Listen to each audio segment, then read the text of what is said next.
이 시간 우리 하나님께서 주시는 말씀은 고린도후서 4장 7절부터 10절까지 말씀입니다. 고린도후서 4장 7절에서 10절입니다. 우리 함께 한 목소리로 읽겠습니다. 우리가 이 보배를 질그릇에 가졌으니 이는 심히 큰 능력은 하나님께 있고 우리에게 있지 아니함을 알게 하려 함이라.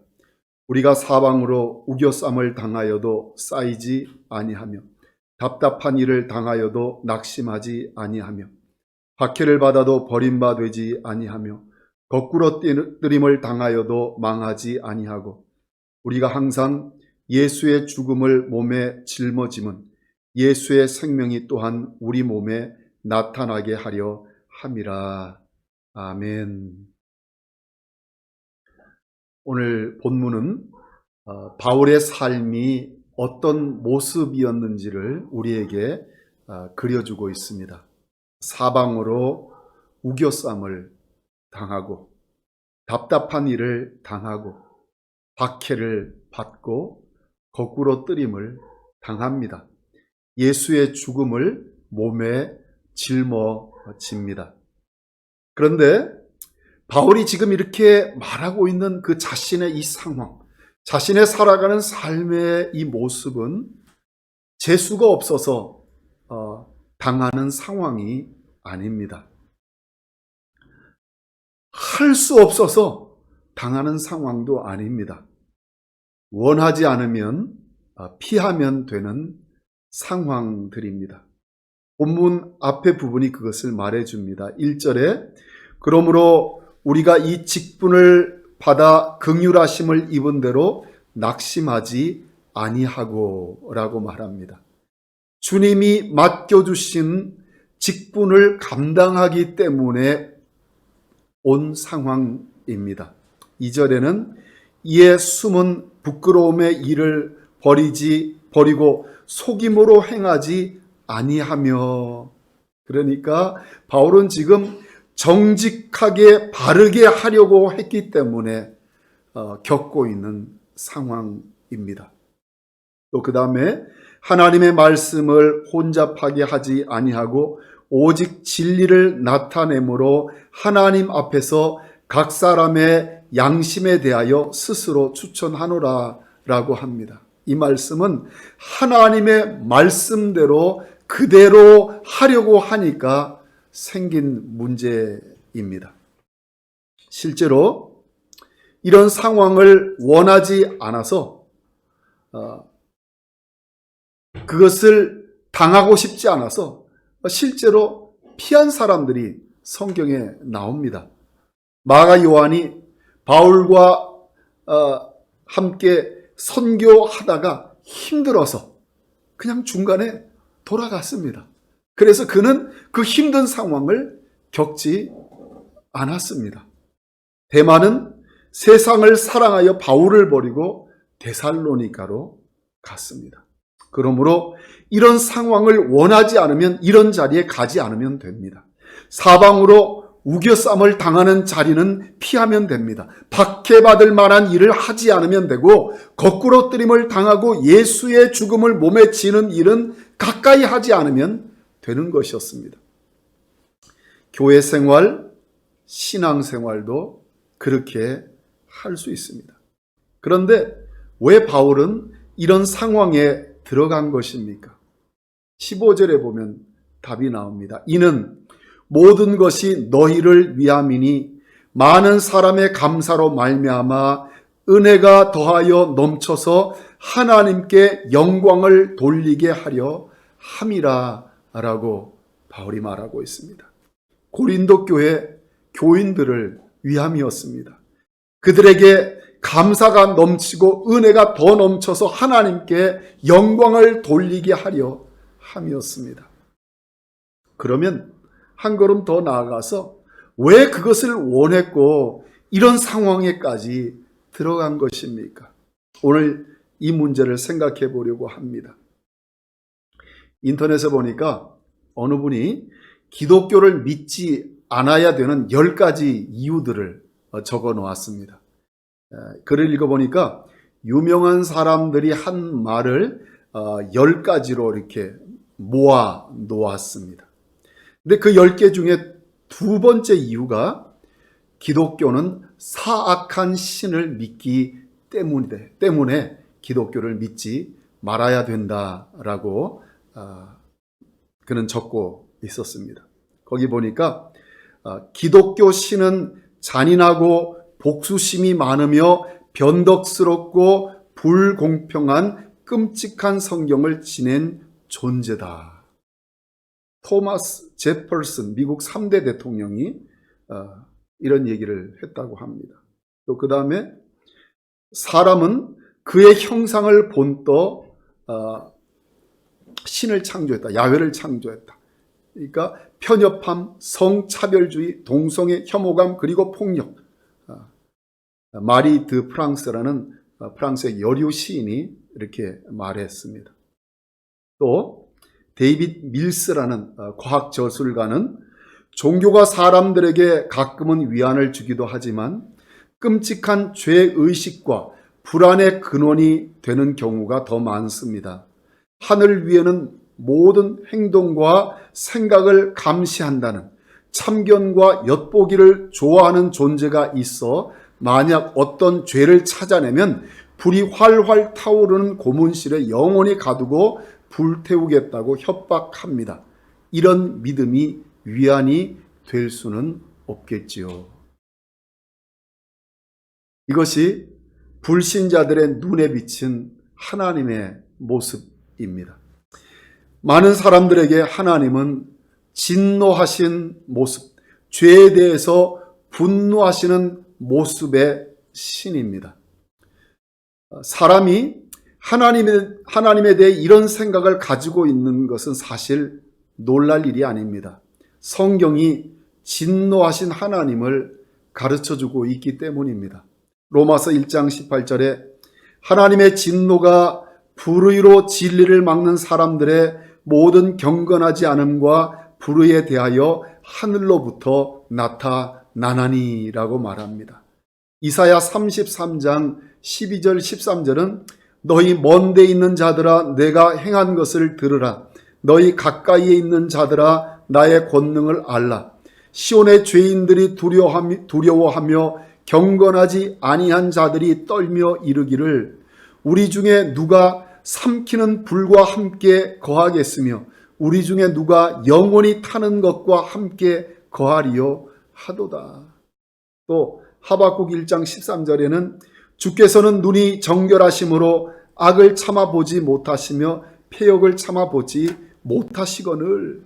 또 에베소서 2장 3절은 전에는 우리도 다 그 가운데서 우리 육체의 욕심을 따라 지내며 육체와 마음에 원하는 것을 하여 다른 이들과 같이 본질상 진노의 자녀이었더니 라고 성경이 말씀합니다. 하나님은 공의의 하나님이시기 때문입니다. 하나님이 자신을 사람들에게 공의의 하나님으로 계시하셨습니다. 그러나 이것이 계시의 완성이 아닙니다. 에덴 동산에서부터 시작된 하나님의 계시의 완성은 성육신하신 예수님에 이르러 이루어졌습니다. 계시의 완성을 통해 예수님이 보여주신 하나님은 사랑의 하나님이십니다. 우리를 넘치는 사랑으로 사랑하시는 하나님이십니다. 그런데 아이러니하게도 그리스도인들이 해결해야 하는 신앙의 가장 큰 문제는 하나님이 나를 사랑하신다는 것을 깨닫는 것입니다. 많은 그리스도인들이 이것을 바로 깨닫지 못하고 신앙생활을 합니다. 신앙생활을 하면서 신자들의 고민은 하나님이 나를 어떻게 생각하실까입니다. 하나님이 나를 얼마나 좋게 받아주실까? 나를 향한 하나님의 마음은 어떨까? 빌립의 마음이었던 아버지를 우리에게 보여주소서. 그리하면 족하겠나이다. 이것이 우리 안에 있는 마음입니다. 바울은 하나님의 모든 선물들은 하나님의 사랑이 근원이 되어서 거기서 나오는 것이라고 가르칩니다. 디도서 3장 4절에 우리 구주 하나님의 자비와 사람 사랑하심이 나타날 때에, 하나님의 사랑에서 옵니다. 예수님을 보내신 것이 하나님의 사랑이고, 예수님의 십자가를 통해 우리에게 주어지는 모든 은혜와 선물들이 하나님의 사랑에서 나오는 것입니다. 하나님은 이 사랑이 중심이 되어서 신자의 변화와 성숙이 이루어지게 하십니다. 바로 앞절 디도서 3장 3절에 우리도 전에는 어리석은 자요, 순종하지 아니한 자요, 속은 자요, 여러 가지 정욕과 행락과 종로로 탄 자요, 악독과 투기를 일삼은 자요, 가증스러운 자요, 피차 미워한 자였더니, 우리가 이런 사람들이었다는 것입니다. 그런데 어디서 우리의 변화가 온 것입니까? 어디로부터 하나님의 형상의 회복이 오는 것입니까? 하나님의 사랑으로부터입니다. 4절에 우리 구주 하나님의 자비와 사람 사랑하심이 나타날 때에, 그때 이런 일들이 일어난 것입니다. 이런 변화들이 일어나는 것입니다. 예수님은 하나님의 사랑을 마실 수 있는 강과 같습니다. 그런데 예수님은 강물을 마시도록 하는 것에 멈추시지 않으십니다. 예수님은 우리를 그 강의 사랑을 뿜어내는 원천으로 우리를 이끄십니다. 아버지 하나님이십니다. 신자가 이것을 깨닫게 되면 하나님과의 동행하는 삶에서 놀라운 성장을 경험하게 될 것입니다. 이것이 예수님이 목적하시는 것입니다. 이것이 이루어지는 것이 쉽지 않게 만드는 많은 잘못된 생각들이 그리스도인들에게 있습니다. 이런 생각들이 우리를 혼란스럽게 만듭니다. 하나님의 사랑을 바로 깨달은 이 자리에 이르는 그 믿음의 사람들, 우리 믿음의 선배들, 그 하나님의 사랑을 깊이 깨닫고 풍성하게 경험하며 살았던 믿음의 선배들은 산의 정상은 고요하고 평화스럽다라고 했습니다. 반면에 그 정상 아래에는 짙은 구름이 덮여 있고 눈보라치고 소망과 두려움이 뒤섞여 있다고 합니다. 많은 신자들이 정상에 어떻게 이를지를 모르고 살아갑니다. 선하시고 인자하시고 자비로우시고 사랑이 넘치시고 신실하심에 변치 않으시는 하나님으로 우리가 하나님을 알고 바라보는 것이 하나님의 뜻입니다. 하나님은 모든 선하고 좋은 것의 원천이십니다. 예수님은 이 하나님을 드러내시기 위해서 오셨습니다. 예수님은 하나님을 아버지로 알리셨습니다. 하나님 아버지의 사랑은 우리의 영혼이 쉼을 얻는 유일한 곳입니다. 다시 말씀드립니다.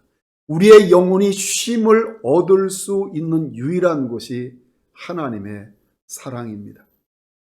영혼은 기쁨과 만족을 거기서 얻습니다.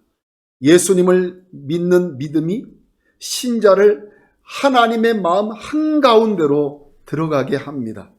그 사랑의 원천에서 신자는 모든 만족과 모든 기쁨을 누립니다. 그래서 바울은 7절에 우리가 이 보배를 질그릇에 가졌으니라고 말할 수 있었던 것입니다. 하나님의 사랑을 맛보고 경험하는 영혼이 하나님의 뜻에 순종하게 됩니다. 순종이 기쁨이기 때문입니다. 순종이 사랑이기 때문입니다. 바울의 발걸음은 여기서부터 내딛게 된 것입니다. 그래서 바울은 고린도 교인들을 위해 오늘 본문에서 고백하는 사방으로 우겨쌈을 당하고 박해를 받고 거꾸로 트림을 당하고 예수의 죽음을 몸에 짊어지는 상황에 자원해서 들어갈 수 있었던 것입니다. 십자가 지다가 힘들면 내려오면 되는데 그가 내려오지 않은 이유였습니다. 그리고 하나님은 이런 바울을 그냥 무기력하게 당하게만 내버려 두시지 않으셨습니다. 그를 붙들어 주셨습니다. 사방으로 우겨쌈을 당하여도 쌓이지 않게 하셨고, 답답한 일을 당하여도 낙심하지 않게 하셨고, 박해를 받아도 버림받지 않게 하셨고, 거꾸러뜨림을 당하여도 망하지 않게 하셨습니다. 예수의 죽음을 몸에 짊어졌는데 오히려 예수의 생명이 그의 몸에 나타나게 하셨습니다. 그는 복음의 힘을 경험하며 사는 신자로 살았던 것입니다.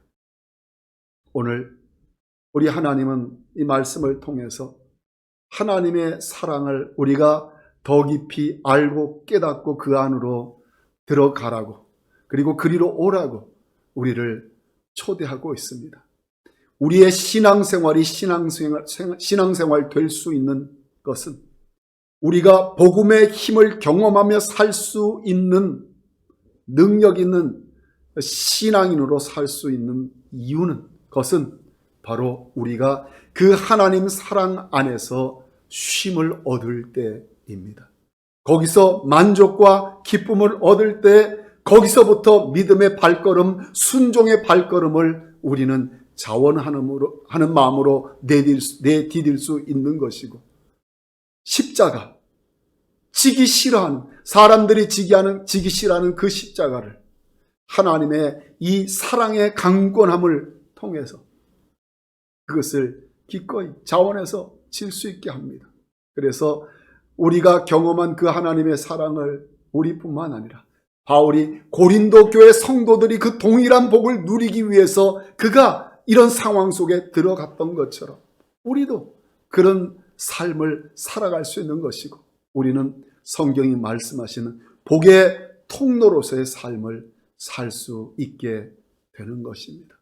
이것이 행복한 그리스도인의 삶이고, 이것이 복음의 힘을 경험하며 사는 신자의 삶입니다. 하나님께서 우리에게 주시는 선물입니다. 우리 하나님께서 오늘 이 저녁에 주님 앞에 나오신 우리 모든 형제 자매 여러분들께 이 은혜를 허락해 주시기를 바랍니다. 놀라운 믿음의 그 삶을 경험하게 하시고 승리하게 하시고, 바울처럼 이런 삶을 통해서 하나님께 영광 돌리는 삶을 살도록 우리 모두에게 하나님께서 복 주시기를 주님의 이름으로 축원드립니다. 기도하겠습니다. 살아계신 아버지 하나님, 감사합니다. 우리를 이렇게 사랑해 주셔서 감사합니다. 하나님, 그런데 우리가 둔해서, 우리가 영적으로 아직도 미련해서 하나님의 이 크신 사랑을 다 알지 못하고 깨닫지 못하고 누리지 못하며 살아가고 있습니다. 우리를 사랑하시는 주님, 우리를 불쌍히 여기시는 주님, 우리를 긍휼히 여기시는 주님의 그 풍성하신 은혜가 우리를 붙들어 주셔서 하나님의 이 사랑을 깨닫게 하시고 알게 하시고 누리게 하여 주옵소서. 거기서부터 믿음의 발걸음을 내딛게 하여 주옵시고 순종의 발걸음을 내딛게 하여 주옵소서. 그것이 우리의 기쁨이기에, 그것이 우리의 만족이기에 그런 믿음의 삶을 살게 하여 주옵소서. 그리하여 기쁨과 평강과 행복 가운데 신앙생활할 뿐만 아니라 하나님의 크신 영광 드러내며 하나님께 영광 돌리는 삶을 사는 우리들이 되게 하여 주옵소서. 예수님 이름으로 기도드리옵나이다. 아멘.